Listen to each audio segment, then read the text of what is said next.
తెలుగులో నన్నయ భట్టు మహాకవి మహాభారతం యొక్క గొప్పతనాన్ని చెప్తూ ఒక పద్యం చెప్తాడు. ధర్మతత్వజ్ఞులు ధర్మశాస్త్రంబని అధ్యాత్మ విధులు వేదాంతమనియు నీతి విచక్షణుల్ నీతి శాస్త్రంబని కవి వృషభులు మహాకావ్యమనియు లాక్షణికులు సర్వలక్ష్య సంగ్రహమని ఐతిహాసికులు ఇతిహాసమనియు పరమ పౌరాణికుల్ బహుపురాణ సముచ్చయంబని మహి కొనియాడుచుండ వివిధ వేద తత్వవేది వేదవ్యాసుడు ఆదిముని పరాశరాత్మజుండు విష్ణు సన్నిపుండు విశ్వజనీనమై పరగుచుండ చేసే భారతంబు అని నన్నయ భట్టు మహాకవి చెప్పిన పద్యంలో భారతం ఏమిటి అన్నదానికి ఒక సమగ్రమైన స్వరూపం వస్తుంది. ధర్మాన్ని తెలుసుకోవాలనుకున్న వాళ్ళకి అది ఒక ధర్మశాస్త్రం, ఒక మహాకావ్యంగా చదువుకోవలసి అనుకున్న వాళ్ళకి అది ఒక మహాకావ్యం, ఒక నీతి శాస్త్రాన్ని చదువుకోవాలనుకుంటే అది ఒక నీతి శాస్త్ర గ్రంథం. ఇట్లా ఏ దృష్టితో ఏ విషయాలను గురించి మనం తెలుసుకోవాలనుకున్నా దానికి మహాభారతం ఒక మూలం, ఒక ఆలంబనం, ఒక ఆధారం. కాబట్టే మహాభారతము సర్వసమగ్రమైనటువంటి మానవ జీవన నడవడికకు దారి చూపించే ఒక గ్రంథం. మరి పంచమ వేదం అన్నాం కదా, వేదానికి దీనికి సామ్యాలు కొన్ని విషయాల్లో మనం పరిశీలిద్దాం. వేదానికి ధర్మమే మూలం అని ఇప్పుడే మనం అనుకున్నాం. భారతానికి కూడా, భారత రచనకు కూడా ధర్మమే మూలంగా వ్యాసుడు స్వీకరించాడు. ఇక రెండవ పాయింట్, విశ్వము, ఈ సమస్తమైన విశ్వము, ఈ సృష్టి అంతా ధర్మం అనే ఇరుసు మీద ఆధారపడి ఉన్నదని వేదాలు 4 ఘోషిస్తున్నాయి. ధర్మం తప్పితే ఈ సృష్టి కూడా అస్తవ్యస్తమైపోతుంది అని. ఆ ధర్మము యొక్క ప్రాధాన్యమే మహాభారత రచనకు కూడా మూలం. అంతేనా? కాదు. భౌతిక ప్రపంచానికి సంబంధించిన విద్యలు, విజ్ఞానాలు అన్నీ కూడా వేదాల్లో కనిపిస్తాయి. వేదాలను మనం అత్యంత నిశితంగా లోతుగా పరిశీలించినట్లయితే అనేక శాస్త్రీయ అంశాలు ఉంటాయి. ఎన్నెన్నో ఆధునిక విజ్ఞాన శాస్త్ర సంబంధమైన అంశాలు మనకు కనిపిస్తాయి. లౌకికంగా మనం అనుసరించవలసినటువంటి విధానాలు, విద్యలు, నేర్చుకోవలసినటువంటివి అన్నీ కూడా దానిలో కనిపిస్తాయి. భారతంలో కూడా వాటన్నిటినీ వేదవ్యాస మహర్షి చూపించాడు. అలాగే వేదాల్లో సృష్టి, స్థితి, ప్రళయ సంబంధమైనటువంటి విజ్ఞానం కనిపిస్తుంది. ఆశ్చర్యం ఏమిటంటే సృష్టి, స్థితి, ప్రళయ సంబంధమైన విజ్ఞానం ఆధునిక శాస్త్రవేత్తలు, ఖగోళ శాస్త్రవేత్తలు కనుగొన్నటువంటి సిద్ధాంతాలతో సమానంగా ఉన్నట్లు మనం వేదాలను పరిశీలిస్తే అర్థమవుతుంది. ఆ మంత్రద్రష్టలైన మహర్షులు వాళ్ళ దివ్య దర్శనంతో, వాళ్ళ తపో దీక్షతో వాళ్ళు కనుగొన్నటువంటి అంశాలన్నిటినీ కూడా వేదాల్లో మనకి చెప్తారు. ఆ అంశాలు మళ్ళీ సరళమైనటువంటి సంస్కృత భాషలో వేదవ్యాసుడు మహాభారత గ్రంథంలో వర్ణించాడు. వేదాల్లో ప్రకృతి శక్తులు, ముఖ్యంగా ఋగ్వేదంలో ప్రకృతి సంబంధమైనటువంటి వర్ణనలు అనేకం కనిపిస్తాయి, శక్తులు కనిపిస్తాయి. మహానది, నద, పర్వతాలు మొదలైనవన్నీ కూడా మనకు వేదాల్లో కనిపిస్తాయి. అలాగే మహాభారతంలో కూడా ప్రకృతి సంబంధమైనవి, దేశ సంబంధమైనవి, వివిధ రాజ్యాలకు సంబంధించిన ప్రదేశాలు, వివిధ రాజుల యొక్క చరిత్రలు ఇవన్నీ కూడా మనకు కనిపిస్తాయి. అంతేకాదు లోకహితమే మనిషి కర్తవ్యమని, ధర్మమే మూలమని వేదం ప్రధానంగా బోధించింది. ఆ లోకహితం కోసమే మనిషి ప్రవర్తించాలని కూడా భారతంలో కొన్ని కథల ద్వారా వ్యాస మహర్షి మనకు బోధించాడు.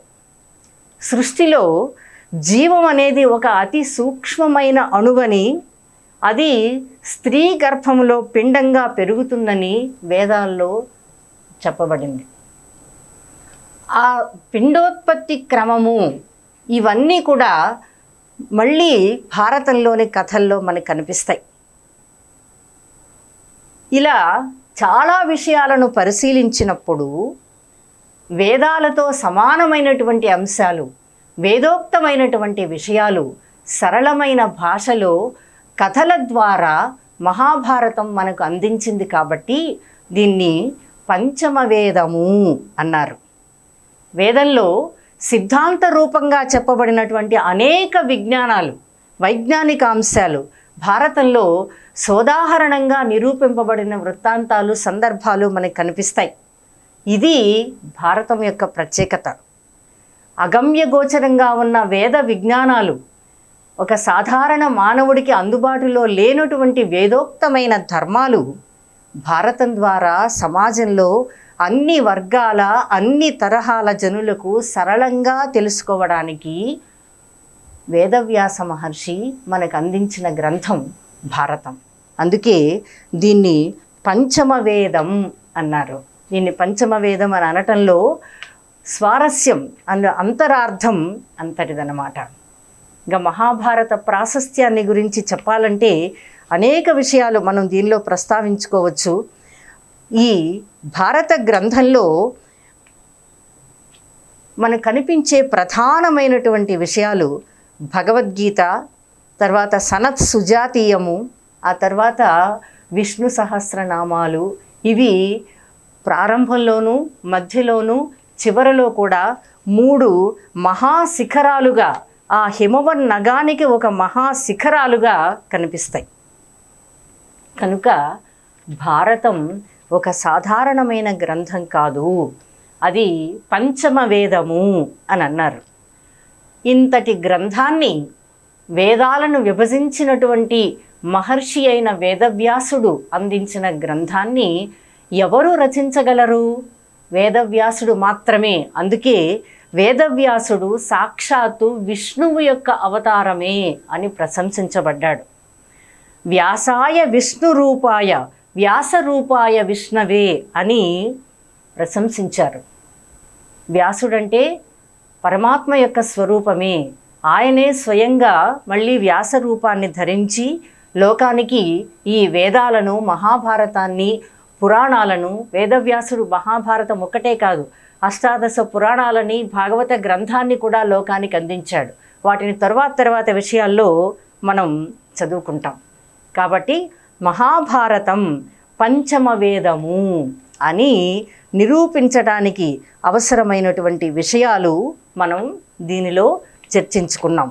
అయితే మొట్టమొదట వ్యాసుడు జయము అని పేరు పెట్టి రచించినటువంటి గ్రంథంలో 8800 శ్లోకాలు ఉన్నాయి. వ్యాసుడికి 4 ప్రధానమైనటువంటి ముఖ్యులైనటువంటి శిష్యులు ఉన్నారు. పైలుడు, సుమంతుడు, జైమిని, వైశంపాయనుడు. వ్యాసుని యొక్క కుమారుడు శుకుడు అనే ఇంకొక మహర్షి కూడా మనకు చరిత్రలో కనిపిస్తాడు. ఈ 4 శిష్యులు కూడా మహాభారతాన్ని వివిధ సందర్భాల్లో వివిధ రాజులకు వినిపిస్తూ మహాభారతాన్ని వ్యాప్తిలోకి తీసుకొని వచ్చారు. మొట్టమొదట వైశంపాయనుడు పరీక్షిత్తు కుమారుడైన జనమేజయునికి ఈ మహాభారతాన్ని వివరించి చెప్తూ, విపులంగా దాన్ని వర్ణించి చెప్తూ ఉంటే ఆ శ్లోకాల సంఖ్య పెరుగుతూ వెళ్ళిందట. ఆ తరువాత సూతుడు, అతని రోమహర్షుని కొడుకు ఉగ్రశ్రవసుడు, వీరిద్దరూ కలిసి మరికొంత విశేషాలను జోడించి తరువాత వివరించినటువంటి వారు. సౌనకాది మహామునులకు వాళ్ళు వర్ణించి చెప్పారు. ఇలా క్రమంగా పెరుగుతూ 1,00,000 శ్లోకాలతో శతపర్వాలుగా సంస్కృతంలో మహాభారతం రూపుదిద్దుకుంది. 1,00,000 శ్లోక సమన్వితము అని నన్నయ్య భట్టారకుడు తెలుగులో పేర్కొంటాడు. ఈ విస్తృతంగా 1,00,000 శ్లోక పరిమితితో మహాభారతంగా ఏర్పడినటువంటి ఈ గ్రంథాన్ని వేదవ్యాస మహర్షి మనకు అందించినటువంటి ఒక అద్భుతమైన సంపద. సనాతన ధర్మాన్ని అతి సరళమైనటువంటి భాషలో జనులకు అందించడానికి ఆయన మనకి ఇచ్చినటువంటి ఒక అద్భుతమైన కావ్యం. ఇక్కడ మనం ఒక చిన్న కథ చెప్పుకుందాం. వేదవ్యాసుల వారు తాను ఈ మహాభారతాన్ని రచిస్తున్నానని బ్రహ్మగారితో చెప్పి, నేను చెప్తూ ఉంటే రాయడానికి ఎవరైనా లేఖకులు కావాలి అని అడిగారట. ఆయన, మీరు మహర్షులు, మీ వంటి వారు చెప్తున్నటువంటి కావ్యాన్ని రచించడానికి ఎవరు అర్హులు? కేవలము విఘ్నేశ్వరుడు తప్ప, గణపతి తప్ప అని చెప్పారట. గణపతిని నియోగించారు. అంటే వ్యాస మహర్షి శ్లోకాలు చెప్తూ వెళతారు, గణపతి వాటిని రాస్తూ ఉంటాడనమాట. అప్పుడు వీళ్ళిద్దరి మధ్య ఒక అవగాహన, ఒక అండర్స్టాండింగ్ వచ్చింది. ఏమిటంటే వేదవ్యాసుడు అన్నాడట, నేను చెప్పే శ్లోకాలను అర్థం చేసుకుంటూ నీవు రాస్తూ వెళ్ళాలి, శ్లోకానికి అర్థం తెలియకుండా రాయకూడదు అని. అలాగే విఘ్నేశ్వరుడు కూడా ఒక నియమం పెట్టాడు, నేను కలం పట్టుకుని రాయటం మొదలు పెడితే మళ్ళీ కలం ఆపకుండా నీవు శ్లోకాలు చెప్పాలి అని. వీరిద్దరూ ఇలా ఒక నియమానికి వచ్చి మొదలు పెట్టారు. మొదలు పెడితే వ్యాసుడు ఆలోచించాడు.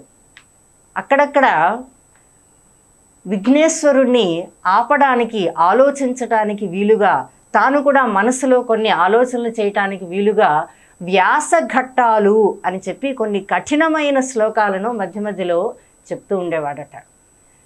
అలా చెప్పినప్పుడు ఏమవుతుంది, విఘ్నేశ్వరుడు ఆ శ్లోకానికి అర్థం ఏమిటి, దానిలో విశేషం ఏమిటి అని ఆలోచిస్తూ ఒక క్షణం ఆగుతాడు. ఆ క్షణంలో వేదవ్యాసుల వారు కొన్ని శ్లోకాలను మళ్ళీ మనసులో రూపొందించుకుంటాడు. అలా వ్యాసఘట్టాలు అనేవి కొన్ని భారతంలో ఏర్పడ్డాయి. ఆ వ్యాసఘట్టాలు అనేవేమిటో తరువాత మనం మరి ఒక సందర్భంలో ముచ్చటించుకుందాం. ఇవాళ ఈ మొట్టమొదటి ఉపోద్ఘాత రూపంగా మహాభారతం పంచమ వేదం, మహాభారతం ఇతిహాసం, మహాభారతాన్ని వేదవ్యాసుడు అందించాడు.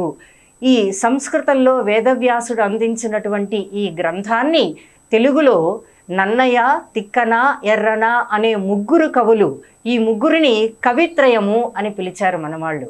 వీళ్ళు ముగ్గురు తెలుగులో చక్కని అనుసృజన చేసి తెలుగువారికి అందించారు ఈ మహాభారతాన్ని. ఇంకా ఈ మహాభారతంలో విశేషాలు, ఏ ఏ పర్వాలున్నాయి, వ్యాసుడు ఏం చేశాడు, ఈ గ్రంథంలోని విశేషాలు ఏమిటి అన్నది తర్వాతి క్లాస్లో మళ్ళీ మనం ముచ్చటించుకుందాం. ఓకేనా?